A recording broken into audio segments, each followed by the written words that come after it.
దేవుని యొక్క వాక్యాన్ని వినటానికి సిద్ధంగా ఉన్నటువంటి ప్రతి బిడను దేవుడు దీవించను గాక.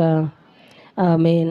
మంచిది. మరి దేవుని యొక్క సన్నిధిలో దేవుడు సెలవిస్తున్నటువంటి మాటను మనము జ్ఞాపకం చేసుకొని మరి దేవుని యొక్క వాక్యంలోనికి మనం వెళదాం. చూద్దామండి. యెహెజ్కేలు గ్రంథము 3వ అధ్యాయము 17వ వచనం నుండి కొన్ని మాటలు మనము చదువుదాం. 17వ వచనాన్ని చదువుదాం. నరపుత్రుడా, ఇశ్రాయేలులకు కావలిగా నేను నిన్ను నియమించి ఉన్నాను. కాబట్టి నీవు నా నోటి మాట ఆలకించి నేను చెప్పిన దానిని బట్టి వారిని హెచ్చరిక చేయము. చాలండి. ఇక్కడ ప్రభు చెప్తున్నటువంటి మాట ఏంటంటే, దేవుడు చెప్తున్నటువంటి మాట, యెహెజ్కేలు తోటి మాట్లాడుచున్నటువంటి మాట దేవుని యొక్క వాక్కు, యెహోవా వాక్కు మరి యెహెజ్కేలుకి ప్రత్యక్షమయ్యి యెహెజ్కేలుతో చెప్తున్నటువంటి మాట ఏంటంటే, నరపుత్రుడా, ఇశ్రాయేలులకు కావలిగా నేను నిన్ను నియమించి ఉన్నాను. కాబట్టి నీవు నా నోటి మాట ఆలకించి నేను చెప్పిన దాని అంతటిని బట్టి వారిని హెచ్చరిక చేయి అని చెప్పి ఇక్కడ మాట్లాడుతూ ఉన్నాడు. దేవుని యొక్క వాక్యము ఎలాంటిదంటే మనల్ని హెచ్చరించేది. మనకి నువ్వు ఎలాగ ఉండు, నువ్వు ఎలాగా నడువు, నువ్వు ఎలాగ చేయొద్దు, నువ్వు ఎలాగ చేయి అని చెప్పి దేవుని యొక్క మాట మనల్ని హెచ్చరిస్తూ ఉంటుంది. కనుక దేవుని యొక్క వాక్యము మనము వింటూ కూడా దేవుడు మనల్ని హెచ్చరిక చేస్తూ ఉన్నప్పుడు దేవుని యొక్క హెచ్చరికను మనము మీరుతున్నట్లయితే, ఒకవేళ వినకుండా మన ఇష్టం వచ్చినట్లుగా మనము ప్రవర్తిస్తే చెప్తూ ఉన్నాడు. ఏం చెప్తున్నాడండి? ఆవశ్యకముగా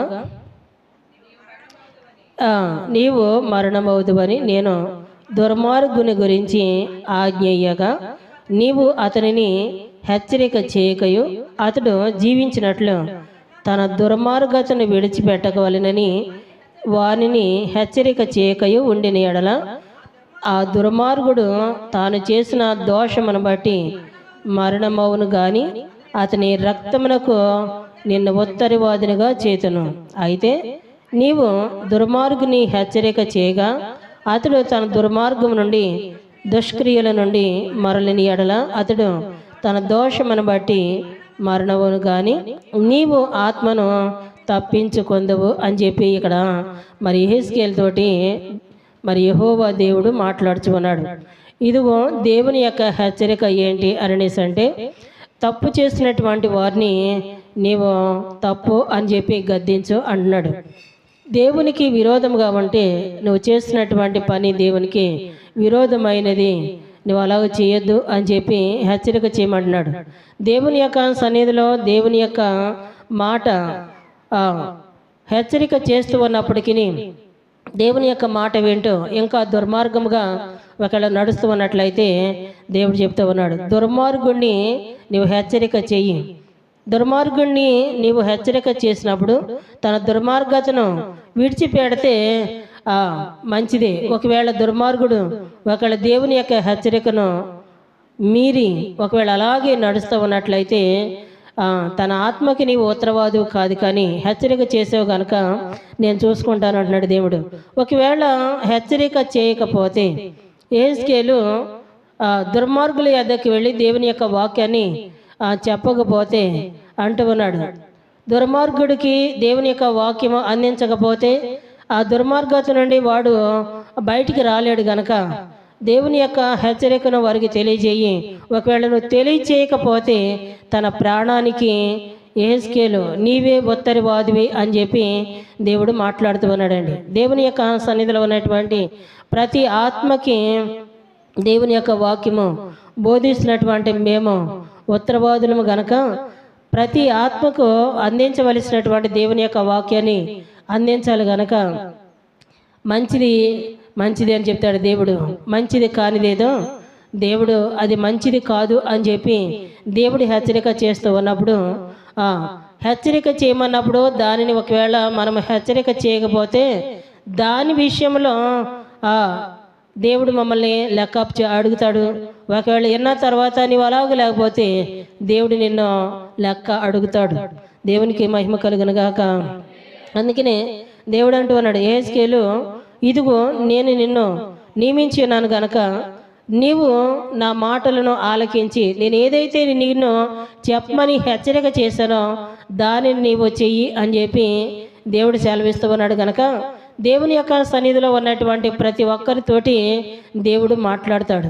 మనం అనుకుంటాం ఈ వారం నా పక్క వాళ్ళతోటి మాట్లాడాడు, అమ్మయ్య నేను బ్రతికిపోయాను అనుకుంటాం. కానీ ఏ సమయమైనా దేవుడు ఎవరితో మాట్లాడతాడో ఎవరికి కూడా తెలియదు. దేవుని యొక్క వాక్యము మరి ప్రాణాత్మ మూలుగులను మరి దేవుడు విభజించి నీ శరీరంలో ఉన్నటువంటి పాప విషయంలో కానీ నీ ఆత్మలో ఉన్నటువంటి మరి దేవునికి హేయమైనటువంటి వాటి విషయంలోనైనా కానీ దేవుడు ప్రతి దానిని కూడా హెచ్చరించేవాడు. గనక దేవుడు అంటూ ఉన్నాడు, నేను నీ నోట వంచినటువంటి మాటలు నువ్వు చెప్పు అని చెప్పి మరి దేవుడు మాట్లాడుతూ ఉన్నాడు. అయితే ఇక్కడ అంటూ ఉన్నాడు కదా, దేవుడు ఎందుకు హెచ్చరిక చేస్తూ ఉన్నాడు అనేసి అంటే దేవుడు నిన్ను నిలబెట్టాలి అని.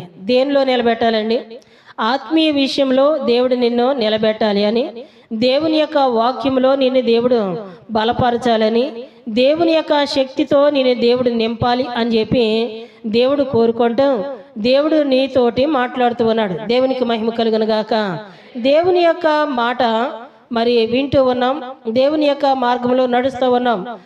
మనము మనకంటే ముందున్నటువంటి మరి ఆదాము అవ్వ విషయంలో మనం చూసినట్లయితే దేవునితో నడుస్తూ ఉన్నారు, దేవుని యొక్క మాట వింటూ ఉన్నారు, దేవునితో కలిసి మరి నడుస్తూ ఉన్నటువంటి అవ్వ ఆదాములు దేవుని యొక్క మాటని మీరేరు.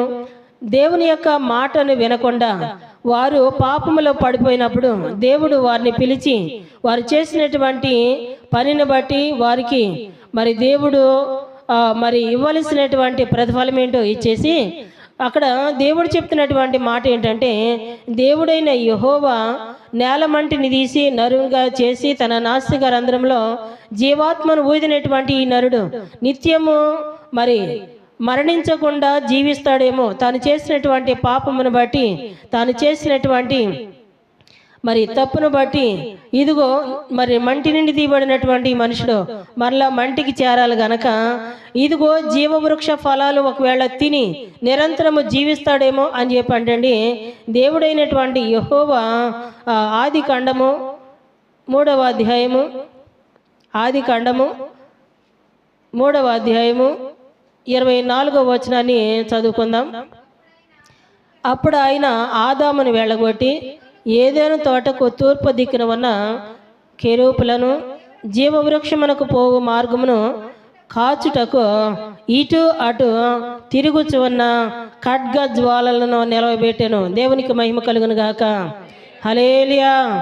దేవుడు ఆదాము అవ్వ మరలా తిరిగి జీవవృక్ష ఫలాలు తిని నిరంతరము వారు చావు లేకుండా బ్రతుకుతారు అని చెప్పేసి జీవవృక్ష ఫలాలు తినకుండానంటండి ఏదేను వనమునకంటండి కావలి కాయటానికి కెరూపులను దేవుడు కావలి ఉంచాడంట. దేవునికి మహిమ కలుగును గాక.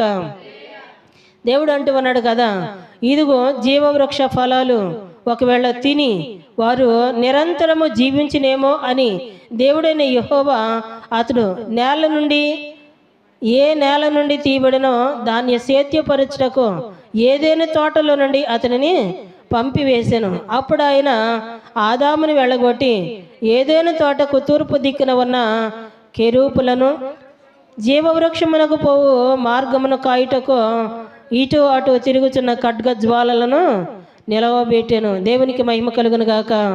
ఇక్కడ అంటూ ఉన్నాడు కదా, దేవుడు పాపములో పడిపోకుండా దేవుడు నిన్ను నిలబెట్టాలి అని చెప్పి దేవుడు ఆదాము అవ్వల విషయంలో ఖడ్గ జ్వాలలు నిలబెట్టాడు. ఈరోజు దేవుడు నువ్వు పాపములో పడిపోకుండా దేవుని యొక్క శాపానికి గురి కాకుండా నీవు నిలబడాలి అని చెప్పి దేవుడు హెచ్చరిక చేస్తూ దేవుడు అంటూ ఉన్నాడు, దేవుని యొక్క మాట మేరకు దేవుని యొక్క మాటను నీవు ధిక్కరించుకో, దేవుని ఎదుట నీవు నిలబడాలి. అవ్వ ఆదాములు దేవుడు రాగానే మరి ఆయన స్వరము వినగానే ఆయన ఎదుటికి వెళ్ళి ఆయన ముందు నిలబడి ఆయనతో మాట్లాడేవారు. ఆ యోగ్యతను వారు పోగొట్టుకున్నారు. అలాగే దేవుని ఎదుట మనము ఒకవేళ పాపము చేసినట్లయితే ఆయన ఎదుట మనము నిలవలేము గనక, ఆయనతో మనం మాట్లాడలేము గనక దేవుడు అంటూ ఉన్నాడు, నీవు పరలోక రాజ్యము చేరు వరకు, లేకపోతే ఆ పరమందున్నటువంటి దేవుని యొద్దకు వెళ్ళే వరకు కూడా నీ విశ్వాస జీవితంలో నీవు పడిపోకుండా నిలబడాలి అని చెప్పి దేవుడు మాట్లాడుతూ ఉన్నాడండి. దేవునికి మహిమ కలుగును గాక. హల్లెలూయా. దేవుని యొక్క సన్నిధిలో మనము ప్రార్థన చేస్తూనే ఉంటాం. దేవుని యొక్క సన్నిధిలో మనము ప్రార్థన చేస్తూ దేవుని యొక్క సన్నిధిలో మనము ముందుకి సాగుతూ ఉంటాం. కానీ ఒక్కొక్క సమయంలో మనం ఏం చేస్తున్నామో ఏంటో మనకి అర్థం కాదు. ఏంటి అనేసి అంటే, దేవుని యొక్క సన్నిధిలో మనము ప్రార్థన చేస్తూ ఉన్నప్పుడు దేవుడు మనతోటి మాట్లాడుచున్నటువంటి మాట ఏంటంటే, దేవుని యొక్క సన్నిధిలో దేవుని యొక్క మాట మనము వింటూనే ఉంటాం, ప్రార్థన చేస్తూనే ఉంటాం.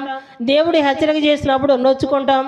దేవుని యొక్క మాట వింటూనే మనము పట్టనటువంటి వారిగా ముందుకు వెళ్తూ ఉంటాం. దేవుడు అంటూ ఉన్నాడు, దేవుని యొక్క సన్నిధిలో దేవుడు నీతో మాట్లాడిన తర్వాత మనము ఇంటికి వెళ్ళిన తర్వాత ఏం మాట్లాడుతున్నామో, లేకపోతే నీతో మాట్లాడుతున్నటువంటి ఎదుటి వ్యక్తితోటి నువ్వు ఏం మాట్లాడుతూ ఉన్నావో దేవుడు ప్రతీది కూడా వింటున్నాడు అంటండి. మనం అనుకుంటాం దేవుని యొక్క మందిరంలో ఏదైనా జరిగిందనుకోండి, ఏదైనా కానీ మనము దేవుని యొక్క సన్నిధిలో ప్రార్థన చేయటం మానివేసి దేవుడిని దూషిస్తూ, లేకపోతే అమ్మగారిని బట్టి ఏదేదో మాట్లాడుతూ మనము వెళ్తూ ఉంటాం. కానీ ఇక్కడ అంటూ ఉన్నాడు, ఒకసారి ఒక మాట మనం చదువుదామండి. ఆదికాండము 31వ అధ్యాయము, ఆదికాండము 31వ అధ్యాయము 48వ వచనాన్ని చదువుదాము.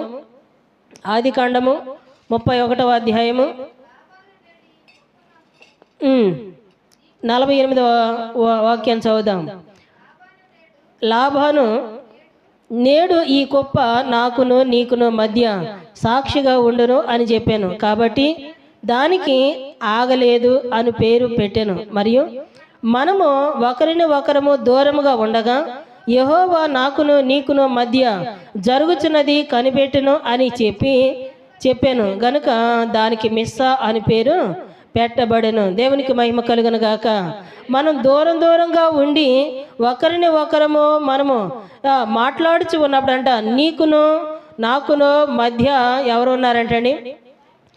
దేవుడైనటువంటి యెహోవా సాక్షిగా ఉన్నాడు. దేవుడు మనతోనే ఉన్నాడు. మనం మాట్లాడుచున్నటువంటి ప్రతి మాట దేవుడు వింటూ ఉంటాడు. దేవుని యొక్క సన్నిధిలో మనము దేవుడు ఏదైతే చెప్పాడో దానిని బట్టి చేయటం మానివేసి మనం మన ఇష్టానుసారముగా మనం మాట్లాడితే దేవుడు అంటూ ఉన్నాడు, నీకును నాకును మధ్య దేవుడు సాక్షిగా ఉన్నాడు గనక మనం మాట్లాడుచున్నటువంటి ప్రతి మాట కూడా ఆయన కనిపెడుతూ ఉన్నాడు గనక నీవు జాగ్రత్త. దేవుడు నీ ఎదుట నిలబడి ఉన్నాడు. దేవుడు నీ మాట వింటున్నాడు. నీవు దేవునికి భయపడు అని చెప్పి దేవుడు మాట్లాడుతూ ఉన్నాడు. దేవునికి మహిమ కలుగును గాక. ఎవరి మీద ఎలాంటి నిందలు వేయకు. ఎవరిని గురించి మరి అపార్థముగా మాట్లాడుకో. ఎవరిని గురించి తప్పుగా ఆలోచన చేయకు. ఎవరి గురించి తప్పుడుగా మాట్లాడుకో. ఎవరి గురించి కూడా అన్యాయమైనటువంటి మాటలు మాట్లాడుతూ దేవుని యొక్క శిక్షను నీ మీదికి కొని తెచ్చుకోవద్దు అని చెప్పి దేవుడు హెచ్చరిక చేస్తూ ఉన్నాడండి. దేవునికి మహిమ కలుగును గాక. హల్లెలూయా. ఇక్కడ అంటూ ఉన్నాడు కదా, ఎందుకు ఆయన ఈ మాట చెప్తూ ఉన్నాడు అని చెప్పి మనం ఆలోచన చేస్తే దేవుని యొక్క సన్నిధిలో దేవుడు ఉన్నాడు. ఎక్కడ ఉన్నాడండి? దేవుని యొక్క మందిరంలో దేవుడు ఉన్నాడు. దేవుడు ఉన్నాడు అనేటువంటి భయము నీవు వదిలిపెట్టి వేసి, లేకపోతే దేవుడు మన మధ్య ఉన్నాడు అనేటువంటి సంగతి నువ్వు మర్చిపోయి నీ ఇష్టం వచ్చినట్లుగా నీవు ఆలోచన చేస్తూ, లేకపోతే మాట్లాడుతూ, లేకపోతే తలస్తూ ఉన్నట్లయితే దేవుడు చెప్తున్న మాట ఏంటి తెలుసండి? నిర్గమకాండము 15వ అధ్యాయము, నిర్గమకాండము 15వ అధ్యాయము 17వ వచనాన్ని చదువుదాము. నీవు నీ ప్రజలను తోడుకొని వచ్చేదవు, యెహోవా నీ స్వాస్యమైన కొండ మీద ప్రభువా నీవు నివసించుటకు నిర్మించిన చోటును నీ చేతులు స్థాపించిన పరిశుద్ధ ఆలయమందును వారిని నిలవబెట్టెదవు. యెహోవా నిరంతరమును ఏలువాడు. చప్పట్లు కొడుతూ దేవుని నామాన్ని మహిమపరుద్దామండి. ఇక్కడ అంటూ ఉన్నాడు, దేవుడు స్థాపించినటువంటి తన పరిశుద్ధ ఆలయమందు నిన్ను నిలబెట్టాలి అని చెప్పి దేవుడు కోరుకుంటూ ఉన్నాడు. దేవుడి యొక్క సన్నిధిలో నువ్వు నిలబడతాము మానివేసి పడిపోయే పరిస్థితిలోనికి నువ్వు వెళ్ళిపోతూ ఉన్నావు గనక దేవుడు సెలవిస్తూ ఉన్నాడు. పరిశుద్ధ ఆలయంలో తన చేతులు నిన్ను బలపరచడానికి, తన చేతులు నిన్ను నిలబెట్టడానికి దేవుడు ఇష్టపడతా ఉంటే నీవేమో పడిపోయేటువంటి పతనమైపోయేటువంటి స్థితిలోనికి నువ్వు వెళ్ళిపోతూ ఉన్నావు గనక దేవుడు అంటూ ఉన్నాడు, యెహోవా నిరంతరము నిన్ను ఏలాలి అని దేవుని యొక్క మందిరంలో, దేవుని యొక్క పరిశుద్ధ స్థలములో నిన్ను నిలబెట్టాలి అని చెప్పి మరి దేవుడు కోరుకుంటూ ఆయన చెప్తున్న మాట ఏంటి తెలుసండి. ఇశ్రాయేలు ప్రజలు యోర్దాను నది దాటి యోర్దాను నదిని దాటుతూ ఉన్నప్పుడు ఎర్ర సముద్రము వారికి అడ్డముగా వచ్చినప్పుడు దేవుని యొక్క సన్నిధిలో మోషే ప్రార్థన చేసినప్పుడు మరి 2 పాయలుగా చీలి ఆ నడి సముద్రంలో ఇశ్రాయేలు ప్రజలు మరి చక్కగా వారి యొక్క యాత్రను కొనసాగించినప్పుడు అంటండి ఇక్కడ చెప్తూ ఉన్నాడు, యెహోషువ తోటి దేవుడు చెప్తున్న మాట ఏంటి తెలుసండి. ఇశ్రాయేలు ప్రజలకు దేవుడు చేసినటువంటి మేలు నీ రాబోయే తరానికి నువ్వు తెలియచేయాలి గనక ఇదిగో నీ ఎదుట నేను ఒక మాట చెప్తూ ఉన్నాను.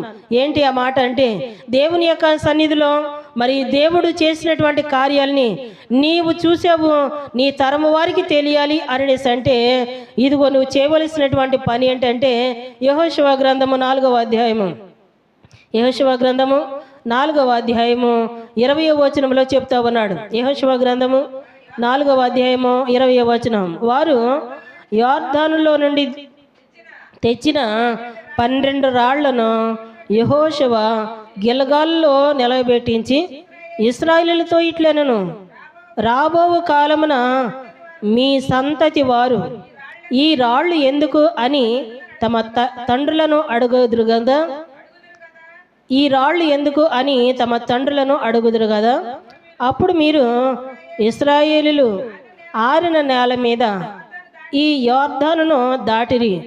ఎట్లనగా యెహోవా బాహు బలమైనదని భూనివాసులందరూ తెలుసుకున్నటకును మీరు ఎల్లప్పుడూ మీ దేవుడైన యెహోవా యందు భయభక్తులు నిలుపుటకును మేము దాటు వరకు మీ దేవుడైన యెహోవా తానే మా ఎదుట ఎర్ర సముద్రమును ఎండజేసినట్లు మీరును దాటు వరకు మీ ఎదుట యోర్దాను నీళ్లను ఎండజేసినని చెప్పి ఈ సంగతి వారికి తెలియపరచవలెను అని చెప్పి ఇక్కడ మాట్లాడుతున్నాడు. దేవునికి మహిమ కలుగును గాక.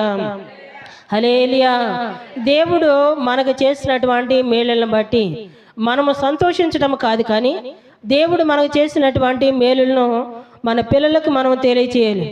మన పిల్లలకి కానీ మన మనవాళ్ళకి మన తరతరములకు అంటండి వాటిని మనం వివరించాలంట. అయితే ఇక్కడ అంటాడు మరి యెహోషువ తోటి చెప్తున్న మాట ఏంటంటే, యోర్దాను నది దాటినప్పుడు ఇదిగో యోర్దాను నది మేము దాటాము అని చెప్పి ఇదిగో మీ తర్వాత వచ్చినటువంటి తరము వారు తెలుసుకోవడానికి రాబో కాలమందు మీ సంతతి వారు ఇగో తెలుసుకున్నట్లుగా 12 రాళ్ళు, ఎన్ని రాళ్ళు అంటే 12 రాళ్ళను మీరు తీసుకుని వెళ్ళి ఇదిగో వారికి ఇది చూపించండి, ఈ రాళ్ళు ఎందుకు అని చెప్పి ఒకవేళ మిమ్మల్ని అడిగితే యోర్దాను నది మేము దాటాము అని చెప్పి ఇదిగో దీనిని బట్టి వారు తెలుసుకునేటట్లుగా మీరు 12 రాళ్లను వారి ఎదుట నిలవబెట్టండి అని చెప్పి దేవుడు మాట్లాడుతూ ఉన్నాడు. దేవునికి మహిమ కలుగును గాక. దేవుని సన్నిధిలో మనము ఏమి నిలబెడుతున్నాం, దేవుని ఎదుట నుండి మనము ఏమి తీసుకుని వెళ్ళి మన కుటుంబంలో నిలబెడుతున్నాం. దేవుని యొక్క సన్నిధిలో దేవుని యొక్క వాక్యము దేవుడు మన ఎదుట ఉంచుతూ ఉన్నాడు. దేవుని యొక్క వాక్యాన్ని మన ఇంటిలోని తీసుకుని వెళ్ళి మన ఇంటిలో నిలబెడుతున్నామా? మన ఇంటిలో దేవుని యొక్క వాక్యానికి బదులుగా సాతాను యొక్క ఆలోచనలు, సాతాను యొక్క తలంపులను తీసుకుని వెళ్తూ ఉంటాం. దేవుడు మనతోటి మాట్లాడుతూ ఉన్నప్పుడు మనం ఏం చేస్తామంటే దేవుని యొక్క వాక్యాన్ని పక్కన పెట్టేసి ఈ లోకానుసారమైనటువంటి మాటలు మాత్రం బాగా జ్ఞాపకం పెట్టుకొని ఇంటికి తీసుకుని వెళ్ళి దానిని బట్టి మనము నెమరు వేసుకుంటాం. కానీ దేవుని యొక్క వాక్యాన్ని మనము గట్టిగా పట్టుకొని, ఇదిగో ఈ వాక్యము ద్వారా ఇదిగో నేను పట్టబడ్డాను, ఈ వాక్యాన్ని బట్టి నేను రక్షించబడ్డాను, ఇదిగో ఈ వాక్యాన్ని బట్టి దేవుడు నన్ను మార్చుకున్నాడు అనేటువంటి సంగతి మనము మనతో ఉన్నటువంటి వారికి తెలియచేయాలి. మన బిడలకు, మన మనవళ్లకు, మరి మన సంతతికి మనము తెలియచేయాలండి. దేవునికి మహిమ కలుగును గాక. హల్లెలూయా. బాప్తిసం తీసుకున్నటువంటి ఫోటో ఉందనుకోండి, 4 తరాల తర్వాత నాన్న ఈ ఎవరు అని చెప్పి అడిగారు అనుకోండి, అరే మా నాన్నోళ్ళ నాన్నరా, మీ ముత్తాత బాప్తిసం తీసుకున్నటువంటి ఫోటోరా అని చెప్పి అంటే ఎంత సంతోషపడతారో తెలుసండి. మా తాత రక్షించబడ్డాడు, బాప్తిసం తీసుకున్నాడు. ఎప్పుడు తీసుకున్నాడో, ఎలా తీసుకున్నాడో, ఆ తాత ఎలాగుంటాడో తెలియదు, కానీ బాప్తిసం తీసుకున్నాడు అని చెప్పి ఫోటో వారి ఎదుట నిలబెట్టినప్పుడు ఆ ఫోటోని బట్టి వారు మా తాత రక్షించబడ్డాడు, లేదా మా మామ రక్షించబడింది, మా కుటుంబంలో ఉన్నటువంటి వారు దేవునికి ఇష్టలుగా జీవించారు అని చెప్పి వారు తెలుసుకుంటారు. అందుకని ఇక్కడ అంటూ ఉన్నాడు కదా, దేవుని యొక్క సన్నిధిలో ఉన్నటువంటి మన కుటుంబంలో దేవుని యొక్క వాక్యాన్ని నిలబెట్టాలి, దేవుని యొక్క సన్నిధిని నిలబెట్టాలి, దేవుని యొక్క మాటలు మన మధ్య నిలబడాలి, దేవుని యొక్క సహసంబంధాలు మన మధ్య ఉండాలి. కానీ ఒక కుటుంబాన్ని మీకు జ్ఞాపకం చేస్తానండి. పైకి చూడండి అందరూ. ఒక కుటుంబం దేవుని యొక్క మందిరానికి వెళుతూ ఉన్నారు, దేవుని యొక్క మందిరానికి వెళుతూ ఉన్నారు, చక్కగా పాటలు పాడుతూ ఉన్నారు, ప్రార్థన చేస్తూ ఉన్నారు, పరిచర్య చేస్తూ ఉన్నారు, చక్కగా దేవుని యొక్క సన్నిధిలో సాగిపోతూ ఉన్నారండి. దైవజనుడు ఒకానొక దినాన ఆ కుటుంబంలో ఉన్నటువంటి తన కుమారుడి యొక్క ప్రవర్తన బట్టి దేవుడు మాట్లాడాడంట. మాట్లాడినప్పుడు వారు దేవుని యొక్క వాక్యము విని ఇంటికి వచ్చి మాట్లాడుకుంటాను మాట ఏంటి తెలుసండి, మనము దేవుని యొక్క మందిరంలో ఎంతో పరిచర్య చేస్తూ ఉన్నాం ద్రాక్షవలమ్మ, ఇంతగా మనము మందిరంలో ఎంతగా చేస్తామంటే పాస్టర్ గారు అందరి ముందు మా పిల్లవాడిని అవమానపరిచాడు అని చెప్పి తల్లిదండ్రులు మాట్లాడుకుంటే పిల్లోడు అన్నాడంట, అమ్మ నాన్న మనం ఆ మందిరానికి వెళ్ళవద్దు. ఎక్కడికి వెళ్ళొద్దండి? ఆ ప్రార్థనకి మనం వెళ్ళొద్దు, మనం వేరే మందిరానికి వెళ్ళిపోదాం అని చెప్పి కొడుకు చెప్తా ఉంటే తల్లి అంటా ఉందంట, ఏమంటుంది తెలుసండి, అలాగే నాన్న నిన్ను అవమానపరిచినటువంటి మందిరానికి మనం ఎందుకు వెళ్ళాలి, మనము వేరే మందిరానికి వెళ్ళిపోదాం అని చెప్పి తల్లి మాట్లాడుతూ ఉందంట. తండ్రి అంటూ ఉన్నాడు, దేవుడు నిన్ను సరి చేయటానికే దేవుడు నీతో మాట్లాడాడు, నువ్వు కూడా మూర్ఖురాలాగా మాట్లాడుతున్నావు, పిల్లవాడు పతనమైపోతానికి దారి తప్పాడు, దేవుడు సరైనటువంటి మార్గంలో పెట్టడానికి దైవజనుడు ముందుగానే తన యొక్క ముఖాంతరం నుంచి దేవుడు మాట్లాడాడు గనక అయ్యగారు కాదు మాట్లాడింది, దేవుడే మాట్లాడాడు, మీ ఇద్దరి మాటలో ఆపండి అని చెప్పి యజమానుడు మాట్లాడుతూ ఉన్నాడంట. దేవునికి మహిమ కలుగును గాక. కుమారుడు చెప్పిన మాట తల్లిదండ్రులు వినాలా, తల్లిదండ్రులు చెప్పిన మాట పిల్లవాడు వినాలండి. ఎవరు వినాలి? తల్లిదండ్రులైనటువంటి మనం ప్రభు యొక్క శిక్షలో బోధలో మనము పెరుగుచున్నటువంటి మనం ఇప్పుడిప్పుడే మన పిల్లలు ప్రభు యొక్క శిక్షలో బోధలో పెరుగుతున్నటువంటి పిల్లలకు మనము ప్రోత్సాహకరంగా మాట్లాడతాం కాదు, కానీ పిల్లలు దేవునికి విరోధముగా మాట్లాడినప్పుడు, దైవజనుడికి విరోధముగా మాట్లాడుతూ ఉన్నప్పుడు గద్దించాలి, కానీ వంత పలకనే పలకకూడదు. కుమారుడి యొక్క మాటలు విని తల్లి ప్రోత్సహించి ఈడు పెద్ద పనికి మాలినోడు, ఆ పనికి మాలినోడిని ఇడిచిపెట్టలేక, ఎవరు పనికి మాలినోడు? దైవజనుడు పనికి మాలినోడు అంట. ఈడో పెద్ద పనికి మాలినోడు, ఆడో పనికి మాలినోడు, ఆడికి ఈడికి సరిపోద్దు నాన్న, మనం మాత్రం మందిరానికి వెళ్ళొద్దు అని చెప్పి వీరిద్దరూ మాట్లాడుకొని వీరిద్దరూ కూడా మార్గము తప్పారంట. తప్పిన తర్వాత ఏం జరిగిందో మనకు తెలుసు. ఏం జరిగిద్దండి? దేవుని యొక్క ఉగ్రత రాకుండా మానదు. దేవుని పిల్లలమైనటువంటి మనం దేవుని యొక్క వాక్యము మనల్ని నిలబెట్టేదే కానీ మనల్ని పడగొట్టేది కాదు, పతనం చేసేది అంతకంటే కాదు. దేవునికి మహిమ కలుగును గాక. ఇక్కడ అంటూ ఉన్నాడు, దేవుని యొక్క మాటలు నీ తరము వారికి నువ్వు తెలియచేయి. నువ్వు రక్షించబడిన నాటి నుండి నేటి వరకు దేవుని యొక్క సన్నిధిలో నువ్వేమి నేర్చుకున్నావో, నువ్వు ఎలాగా దైవికమైనటువంటి విధానంలోనూ నడుస్తూ ఉన్నావో, ఇదిగో నీ తర్వాత రాబో తరము వారు కూడా నీకులాగానే నడవాలి. యెహోషువ ఇదిగో ఈ 12 రాళ్లను నువ్వు తీసుకుని వెళ్ళి వారి మధ్యన నువ్వు నిలబెట్టు అన్నాడు. దేవునికి మహిమ కలుగును గాక. యెహోషువ ఎలాంటి వాడు అనేసి అంటే ఆషామాషి మనిషి కాదండి. దేవునితో నడుస్తూ ఉన్నాడు, దైవజనుని యొక్క మాట విన్నాడు, దేవునికి ఇష్టడుగా ముందుకి సాగుచినటువంటి యెహోషువ నీకులాగానే ఇగో నీ తరము వారు కూడా దేవుని ఎదుట నిలబెట్టాలి అనేసి హెచ్చరిక చేస్తూ యెహోషువతో చెప్తున్నటువంటి మాట, ఇదిగో ఈ సంగతులు వారికి నీవు తెలియపరచు అంటున్నాడు. దేవునికి మహిమ కలుగును గాక. నీ తరము వారికి, నీ ఇంటి వారికి, నీ పక్కన ఉన్నటువంటి వారికి, రక్షింపబడుచున్నటువంటి నీవు, దేవుని యొక్క శక్తిని ఎరిగినటువంటి నీవు ఏం తెలియజేస్తూ ఉన్నావో ఆలోచన చేయి. దేవునికి మహిమకరమైనటువంటి విధానములో నువ్వు నిలబడాలి అని చెప్పి దేవుడు కోరుకుంటూ దేవుడు హెచ్చరిక చేస్తూ ఉన్నాడండి. దేవునికి మహిమ కలుగును గాక. హల్లెలూయా. ఎవరు దేవుని యొక్క సన్నిధిలో నిలబడగలరు? ఎవరు నిలబడతారండి? తప్పు చేసినటువంటి వాడు మనుషులు ఎదుట నిలబడతాడండి? పోలీసు ముందు ధైర్యంగా నిలబడతాడా? తప్పు చేసినటువంటి వాడు నిలబడలేడు. అలాగే దేవుని యొక్క సన్నిధిలో మనం నిలబడాలి అనేసి అంటే దేవుడు ఇక్కడ చెప్తున్నటువంటి మాటను ఒకసారి నేను జ్ఞాపకం చేస్తాను. ఎవరు దేవుని ఎదుట నిలబడగలుగుతారు అనేసి అంటే దావీదు చెప్తూ ఉన్నాడండి. కీర్తనల గ్రంథము 41వ అధ్యాయము, కీర్తనల గ్రంథము 41వ అధ్యాయము 12వ వచనాన్ని చదువుకుందాం. ఇక్కడ అంటూ ఉన్నాడు దావీదు, దేవుని ఎదుట ఎవరు నిలబడగలరు అనేసి అంటే దావీదు చెప్తూ ఉన్నాడండి, దేవుని యొక్క సన్నిధిలో నేను నిలబడ్డాను. ఎలా నిలబడ్డాను అనేసి అంటే నా యథార్థతను బట్టి నీవు నన్ను ఉద్ధరించి ఉన్నావు, నీ సన్నిధిని నిత్యము నన్ను నిలబెట్టి ఉన్నావు. దేవునికి మహిమ కలుగును గాక. హల్లెలూయా. ఇక్కడ అంటూ ఉన్నాడు, నా యథార్థను బట్టి నీవు నన్ను నిలబెట్టి ఉన్నావు అంటున్నాడండి. ఎలా నిలబడ్డాడండి దావీదు? యథార్థత లేకుండా దేవుని ఎదుట మనం నిలబడలేం. యథార్థత లేకుండా, దేవుని యందు విశ్వాసము లేకుండా, దేవుని యొక్క సన్నిధిలో దేవునికి మనము ఇష్టలుగా ఉండకుండా మన ఇష్టం వచ్చినట్లుగా ఉన్నట్లయితే దేవుని ఎదుట మనము నిలబడలేం. పనిలోనికి వెళ్ళిన తర్వాత పని చేసినటువంటి వాడేమో రైతు ముందు ధైర్యంగా ఉండి నిలబడి మాట్లాడతాడు. పని చేయనటువంటి వాడు మేస్త్రి పక్కకి వెళ్ళిపోతూ ఉంటాడు, జనాల మధ్యకి వెళ్ళిపోయి దాక్కుంటూ ఉంటాడు.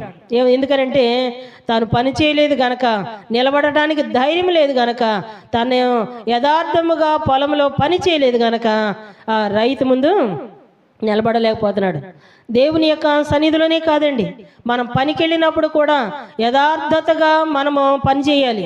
ఒళ్ళు దాచుకోకుండా, ఆ రైతుకి నష్టము కలగకుండా మనం ఏం చేయాలండి? నమ్మకముగా పని చేయాలండి. నమ్మకముగా పని చేసేటటువంటి వారికి అన్నము సమృద్ధిగా దొరికిద్దంటండి. దేవునికి మహిమ కలుగును గాక. బద్ధకముగా పని చేయ వారికంట దరిద్రం వస్తుందంటండి. ఏమొస్తుంది? పొలంలోకి వెళ్ళినప్పుడే కానీ, లేకపోతే ఇంటిలోనే కానీ, లేకపోతే మందిరంలోకి వచ్చినప్పుడే కానీ నువ్వు దేవుని ఎదుట నువ్వు చేయగలిగినటువంటి పని చెయ్యి. పొలంలోకి వెళ్ళినప్పుడు నువ్వు పని చేయగలిగితేనే పొలంలోకి వెళ్ళు. అంతేకాని బలహీనతగా ఉన్నా కానీ ఏదో ఒకటి మా మేస్త్రి గారు చెప్పేస్తారు ఇవాళ కూలి తెచ్చేసుకుందాం అని చెప్పి ఒకవేళ మనం వెళ్ళినా కానీ అది నీకు నష్టమే కానీ లాభమేమి కూడా ఉండదు. నీవు నష్టపోవటమే కాదు కానీ రైతును కూడా నష్టపరుస్తావు గనక రైతు బాగుంటే ప్రజలు బాగుంటారు. అంతేనండి. రైతు బాగుంటే మనకు అన్నం సమృద్ధిగా ఉంటుంది. రైతు బాగుండాలి అని చెప్పేసి మనం ఎప్పుడు కూడా కోరుకోవాలండి. పొలం బాగా పండాలి, చెట్లు బాగా కాయాలి, మా రైతు మంచిగా ఉండాలి, మా కుటుంబం అంతా కూడా పోషించబడాలి అని చెప్పేసి యథార్థమైనటువంటి మనసుతోటి మనలను పోషిస్తున్నటువంటి ఒక రైతు గురించి కూడా మనము అనుదినము ప్రార్థన చేయాలండి. దేవునికి మహిమ కలుగును గాక. హల్లెలూయా. ఇక్కడ అంటూ ఉన్నాడు కదా, యథార్థముగా ఉన్నటువంటి వారు దేవుని ఎదుట నిలబడగలుగుతారంట. మనుషుల ఎదుటే నిలబడలేనటువంటి నీవు దేవుని ఎదుట నిలబడగలిగినటువంటి ధైర్యం నీకుందా అనేసి అంటే, దేవుని యొక్క సన్నిధిలో నువ్వు చేయవలసినటువంటి భక్తి, నువ్వు నడవలసినటువంటి నడవడిక, దేవుని ఎదుట నువ్వు సరిగా ఉంటే దావీదు వలె యథార్థముగా దేవుని సన్నిధిలో నిత్యము నిలబడతావు. ఒకవేళ పాపం నీలో దాగి ఉంటే దేవుని సన్నిధిలో నిలబడలేవు. పాపం మనలో ఉంటే దేవునితోటి మాట్లాడలేము. పాపం మనలో ఉంటే ప్రార్థనే చేయలేమండి. దేవుడు చెప్తున్నటువంటి మాట ఇక్కడ అంటూ ఉన్నాడు, ఇదిగో దేవుని యొక్క సన్నిధిలో యథార్థమైనటువంటి భక్తి కలిగి, యథార్థమైనటువంటి మనసు కలిగి దేవుని యొక్క సన్నిధిలో నీవు నిలబడాలి అని చెప్పి దేవుడు హెచ్చరిక చేస్తూ ఉన్నాడండి. దేవునికి మహిమ కలుగును గాక. హల్లెలూయా. ఇక్కడ అంటూ ఉన్నాడు ఒక ఆయన, యేసుకేలు అంటూ ఉన్నాడు, ఈ ప్రజలు దుర్మార్గులు, ఈ ప్రజలు మాట విననటువంటి వారు, వారి మధ్యకి వెళ్ళి నేను ఏం భోజించను, నన్ను వెళ్ళమని నువ్వు అంటున్నావు, నేను వెళ్ళలేను అని చెప్పి దేవునితో మాట్లాడుతూ ఉన్నప్పుడు యెహోవా వాక్కు యెహెజ్కేలుగా ప్రత్యక్షమయ్యి చెప్తున్న మాట ఏంటి తెలుసండి? ఏమని చెప్తుందంటే, ఇక్కడ అంటూ ఉన్నాడు, యెహెజ్కేలు నువ్వు చక్కగా నిలబడు, నీలో నేనుండి మాట్లాడతాను. అయితే దానికి ముందు దేవుడు చెప్తున్న మాట ఏంటి తెలుసండి? ఇక్కడ అంటాడు, రెండో వాక్యంలో అంటాడు, ఇక్కడ అంటూ ఉన్నాడు, ఆ ప్రజలు దుర్మార్గులు, సిగ్గుమాలినటువంటి వారు, కఠిన హృదయులు, వారు మాట విననటువంటి వారు కనుక అలాంటి వారి మధ్యకి నేను వెళ్ళను అని చెప్పి ఖచ్చితంగా చెప్తూ ఉన్నప్పుడు, ఆయన ఎవరో దేవుడైనటువంటి యెహోవా నాతో ఇట్లా నేను ఏమంటున్నాడు తెలుసండి? అప్పుడు నాతో మాట్లాడుచున్న వాని స్వరము వింటిని, ఆయన నాతో ఇట్లా నేను, నరపుత్రుడా, నా మీద తిరుగుబాటు చేసిన ప్రజల యొద్దకు, ఇశ్రాయేలుల యొద్దకు నేను నిన్ను పంపుచున్నాను. వారును వారి పితరులను నేటి వరకు వారు నా మీద తిరుగుబాటు చేసి ఉన్నారు అని చెప్పి ఇక్కడ మాట్లాడుతూ ఉన్నాడండి. దేవునికి మహిమ కలుగును గాక. ఇక్కడ అంటూ ఉన్నాడు, ఆయన నాతో మాట్లాడినప్పుడు ఆత్మ నాలోనికి వచ్చి నన్ను నిలబెట్టాను అని ఉంది ఇక్కడ. అంతేనండి ఉన్నది. రెండో మాట, రెండో వచనం, ఆయన నాతో మాట్లాడినప్పుడు ఆత్మ నాలోనికి వచ్చి నన్ను నిలబెట్టాను. దేవునికి మహిమ కలుగును గాక. సౌదమ్మ గారు అంతేనా ఉంది అక్కడ మాట చదవండి. ఆయన నాతో మాట్లాడినప్పుడు ఆత్మ నాలోనికి వచ్చి నన్ను నిలవబెట్టాను. చప్పట్లు కొడుతూ దేవుని నామాన్ని మహిమపడదామండి. దేవుడు నీతో మాట్లాడుచు ఉన్నప్పుడు నీ ఆత్మలోనికి పరిశుద్ధాత్మ దేవుడు దిగి రావాలండి. దేవునికి మహిమ కలుగును గాక. పరిశుద్ధాత్మ దేవుడు నీలోనికి వస్తేనే ఆత్మీయ విషయంలో నీవు నిలబడగలుగుతావు. మాట మీదే నిలబడలేనటువంటి నీవు ఆత్మీయ జీవితంలో నిలబడగలిగినటువంటి శక్తి నీలో ఉందా అని అనేసి అంటే ఉంటుందండి. ఏముంది కింద? పైన ఇది ఉంది చూడండి. ఏముంది నా చేతిలో? దేవుని యొక్క మాట నిన్ను బలపరిచేది గనక దేవుని యొక్క వాక్యము వింటా ఉంటే పరిశుద్ధాత్మ దేవుడు నిన్ను నిలబెడతాడంటండి. దేవునికి మహిమ కలుగును గాక. నిన్ను నిలబెట్టేవారు ఎవరంటే మనం అంటూ ఉంటాం, నన్ను మా ఫ్రెండ్ నిలబెట్టాడు నా కష్టంలో. ఏమంటామండి? అవునా? నా బాధల్లో పలానోళ్ళు నన్ను నిలబెట్టారు, నాకు అండగా ఉన్నారు. పలానోళ్ళు నా అప్పుల్లో నాకు అండగా నిలిచి నన్ను నిలబెట్టారు అని చెప్పి మనం రకరకాలుగా మాట్లాడుతూ ఉంటాం. ఒక అప్పుల విషయంలో, బాధల విషయంలో నిన్ను నిలబెట్టారు, కానీ ఆత్మీయ విషయంలో నిన్ను నిలబెట్టగలిగిన వారు ఎవరైనా ఉన్నారా అని అనేసి అంటే పరిశుద్ధాత్మ దేవుడు ఒక్కడే. దేవునికి మహిమ కలుగును గాక.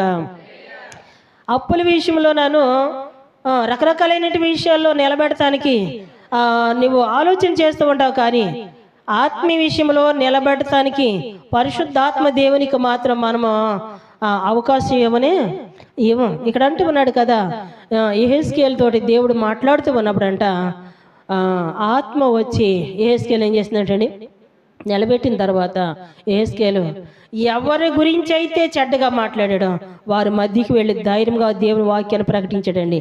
దేవునికి మహిమ కలుగును గాక. హల్లెలూయా. దేవుడు నిన్ను నిలబెడతాను అని చెప్పి దేవుడు మాట్లాడుతూ ఉన్నాడు. ఎక్కడ నిలబెడతాడు, ఎప్పుడు నిలబెడతాడు అనేసి అంటే, ఆయన అంటండి తన యొక్క సింహాసనం ఎదుట కూర్చుని ఉన్నప్పుడు ఆయన అంటండి తన పిల్లల్ని పిలుస్తాడంట. పిలిచి అక్కడ ఏం జరుగుతుందో అన్నది ఒక మాట చెప్తా ఉన్నాడండి. ఏమని చెప్తున్నాడంటే, ఇక్కడ చెప్తా ఉన్నాడు,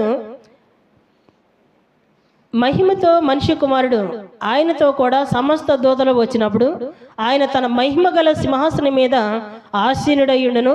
అప్పుడు సమస్త జనులు ఆయన ఎదుట పోగు చేయబడుదురు.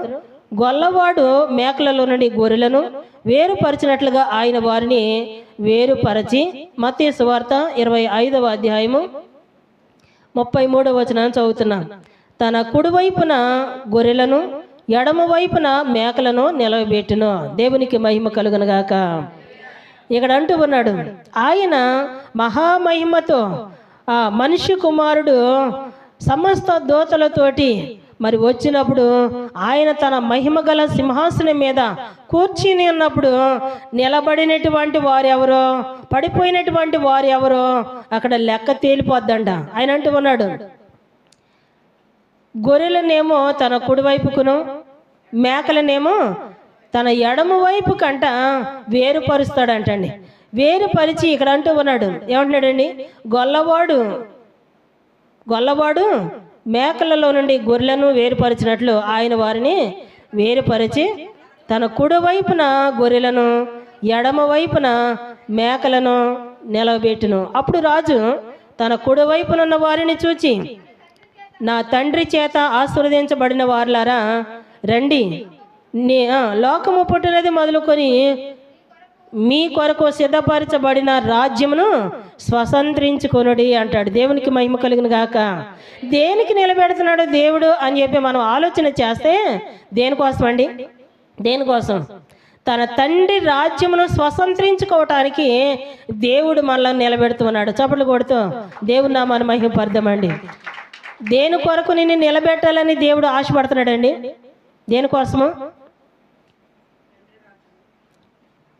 ఎక్కడ నిలబెట్టాలని దేవుడు నిన్ను ఆశపడుతున్నాడు అనేసి అంటే, మహిమ గల తన సింహాసనం ఎదుట తండ్రి ఎదుట నిన్ను నిలబెట్టాలి, తండ్రి రాజ్యంలో నువ్వు ప్రవేశించాలి అని చెప్పి భూలోకంలో నిన్ను దేవుడు హెచ్చరిక చేస్తూ విశ్వాస జీవితంలో నిన్ను నిలబెట్టాలి అని చెప్పి దేవుడు కోరుకుంటూ ఆయన అంటూ ఉన్నాడు, ఎవరైతే ప్రభువులో నిలిచి ఉంటారో, ఎవరైతే దేవుని ఎదుట నిలకడ కలిగినటువంటి భక్తిని కలిగి ఉంటారో అలాంటి వారు మాత్రమే తండ్రి చేత ఆశీర్వదించబడినటువంటి వారు మాత్రమే తండ్రి రాజ్యాన్ని స్వతంత్రించుకునేవారు అని చెప్పి ఇక్కడ దేవుడు జ్ఞాపకం చేస్తూ ఉన్నాడు. దేవునికి మహిమ కలుగును గాక. హల్లెలూయా. దేనికి హెచ్చరిక చేస్తున్నాడండి? తండ్రి యొక్క రాజ్యంలో దేవుడు నిన్ను నిలబెట్టాలి అని చెప్పి దేవుడు కోరుకుంటూ దేవుడు హెచ్చరిక చేస్తున్నాడండి. ఆయన వచ్చే వరకు కూడా విశ్వాస జీవితంలో నిలకడగా ఉంటూ, భక్తిలో నిలకడగా ఉంటూ, విశ్వాసంతో ముందుకి సాగిపోవచ్చు, ఎక్కడ కూడా పడిపోకుండా, ఎక్కడ కూడా జారిపోకుండా దేవుడు నిన్ను నిలబెట్టాలి అని చెప్పి దేవుడు కోరుకుంటూ ఆయన చెప్తున్నటువంటి మాట ఏంటి తెలుసండి? కొలసీలకు రాసినటువంటి పత్రిక 1వ అధ్యాయము, కొలసీలకు రాసినటువంటి పత్రిక 1వ అధ్యాయము 22వ వచనం చదువుదాం. తన సన్నిధిని పరిశుద్ధులుగాను నిర్దోషులుగాను నిరపరాధులుగాను నిలవబెట్టుటకు ఆయన మాంసయుక్తమైన దేహమందు మరణము వలన ఇప్పుడు మిమ్మలను సమాధానపరిచెను. పునాది మీద కట్టబడిన వారై స్థిరముగా ఉండి మీరు విన్నంటియు ఆకాశము క్రింద ఉన్న సమస్త సృష్టికి ప్రకటింపబడుచున్నట్టు ఈ సువార్త వలన కలుగు నిరీక్షణ బట్టి తొలగిపోక విశ్వాసమందు నిలిచియుండిన ఎడల ఇది మీకు కలుగును అని పౌలు అను నేను ఈ సువార్తకు పరిచారికుడినై మీకు బోధిస్తూ ఉన్నాను అని చెప్పి ఇక్కడ మాట్లాడుతూ ఉన్నాడండి. దేనికి నిలబెట్టాలి అని చెప్పి దేవుడు కోరుకుంటున్నాడు అనేసి అంటే, ఆయన తండ్రి ఎదుట అంటండి మనము తన సన్నిధిని, దేవుని యొక్క సన్నిధిని మనము పరిశుద్ధులుగా నిలబెట్టాలని, రెండవది నిర్దోషులుగా నిలబెట్టాలని, మూడవది స్థిరముగా నిలబెట్టాలని. అందుకని ఇక్కడ అంటూ ఉన్నాడు, మీరు ఏమైతే విన్నారో, ఏమింటున్నారండి? దేవుని యొక్క వాక్యము వింటూ ఉన్నారు కనుక ఆ విన్నటువంటి వాక్యాన్ని బట్టి మీరు నిరీక్షణ కలిగి నిరీక్షణ నుండి తొలగిపోకుండా విశ్వాసమందు నిలిచిండిన ఎడల ఆ పరలోక రాజ్యము మీకు దేవుడు ఇస్తాడు అని చెప్పి ఇక్కడ జ్ఞాపకం చేస్తూ ఉన్నాడండి. దేవునికి మహిమ కలుగును గాక. హల్లెలూయా. ఆ పరిశుద్ధ స్థలములో నువ్వు ఉండాలి అనేసి అంటే, తండ్రి ఎదుట నువ్వు నిలబడాలి అనేసి అంటే, ఆ పరలోక రాజ్యము నువ్వు స్వతంత్రించుకోవాలి అనేసి అంటే, దేవుని యొక్క సన్నిధిని నువ్వు ఎలాగ ఉండాలంటండి? పరిశుద్ధులుగా ఉండాలంట. రెండవదిగా నిర్దోషులుగా ఉండాలంటండి, నిరపరాధులుగా ఉండాలంట. అప్పుడు ఆయన ఎదుట మనము నిలబడగలుగుతాము అని చెప్పి మరి దేవుని యొక్క సువార్త మనకి ప్రకటిస్తూ ఉన్నది. దేవునికి మహిమ కలుగును గాక. హల్లెలూయా. దేవుని యొక్క సన్నిధిలో ఏదో వెళుతున్నానండి, ప్రార్థనలో ఉంటున్నానండి, పాటలు పాడుతున్నానండి, మరి వాక్యాన్ని వింటున్నానండి అని చెప్పి మనము సంతోషించడం కాదు, కానీ మనము విశ్వాస జీవితంలో లేకపోతే పరిశుద్ధ జీవితంలో లేకపోతే మన యొక్క ఆత్మీయ జీవితంలో మనం ఎలాగ నిలబడి ఉన్నామో అన్నది మనమే చూసుకోవాలంటే, తన సన్నిధిలో మనము ఎలాగ ఉన్నాము అన్నటువంటి సంగతి మనము గ్రహించాలంటండి. అందుకని దేవుడు అంటూ ఉన్నాడు, తొట్టిల్లకుండా మిమ్మల్ని కాపాడుటకును తన మహిమ ఎదుట ఆనందంతో మిమ్మలను నిర్దోషులుగా నిలబెట్టుటకును శక్తిగల మన రక్షకుడైన అద్వితీయ దేవునికి మన ప్రభు అయిన యేసుక్రీస్తు ద్వారా మహిమయు మహత్యమును ఆధిపత్యమును అధికారమును యుగయుగములకు పూర్వమును ఇప్పుడును సర్వయుగముల యందును కలుగునుగాక. ఆమీన్. అక్కడ కూడా ఆమీన్ అనే రాయబడింది. ఆమీన్ అన్నటువంటి బిడ్డలను దేవుడు దీవించిన గాక. ఆమీన్. దేవుడు అంటూ ఉన్నాడు, ఎక్కడ నిలబెట్టాలంటున్నాడండి దేవుడు? ఎక్కడంట? తన తండ్రి రాజ్యంలో మిమ్మల్ని నిలబెట్టాలి అని చెప్పి దేవుడు హెచ్చరిక చేస్తూ చెప్తున్న మాట. మీరు తొట్టిల్లకుండా, ఏమవకుండా అంటండి, తొట్టిల్లిపోతూ ఉంటాం, మాటల్లో తొట్టిల్లిపోతూ ఉంటాం, చేటల్లో తొట్టిల్లిపోతూ ఉంటాం, ప్రవర్తనలో తొట్టిల్లిపోతూ ఉంటాం, విశ్వాసంలో తొట్టిల్లిపోతూ ఉంటాం, భక్తిలో తొట్టిల్లిపోతూ ఉంటాం. తొట్టిపాటు అన్నది మన జీవితంలో ఉన్నది కనుక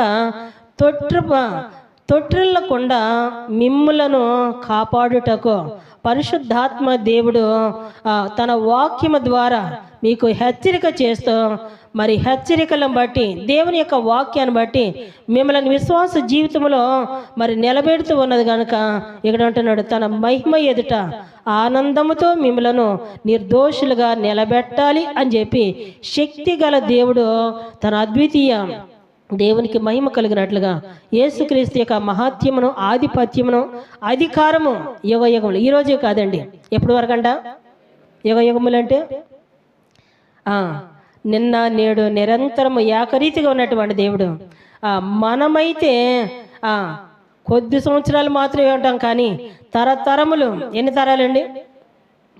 తరతరములకు దేవుడు ఆయన నిలిచి ఉండేవాడు గనక దేవుడు అంటూ ఉన్నాడు, ఆయన యొక్క ఆధిపత్యము ఎలాంటిదంటండి? ఆయన ఆధిపత్యము అధికారం అంట యుగయుగములు పూర్వమును ఇప్పుడును సర్వయుగములను కలుగునుగాక అంటున్నాడు. ఏంటండి? వర్తమాన భూత భవిష్యత్ కాలం అంటారు కదండి.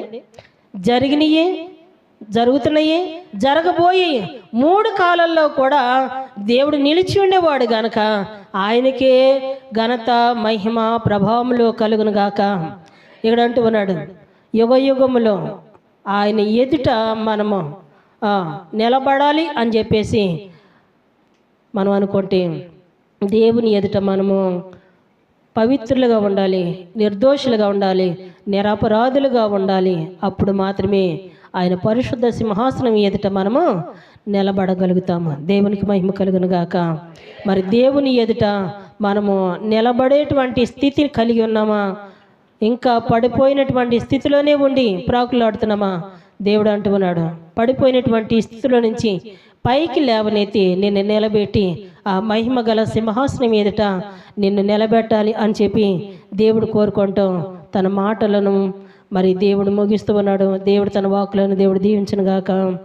ఆమేన్.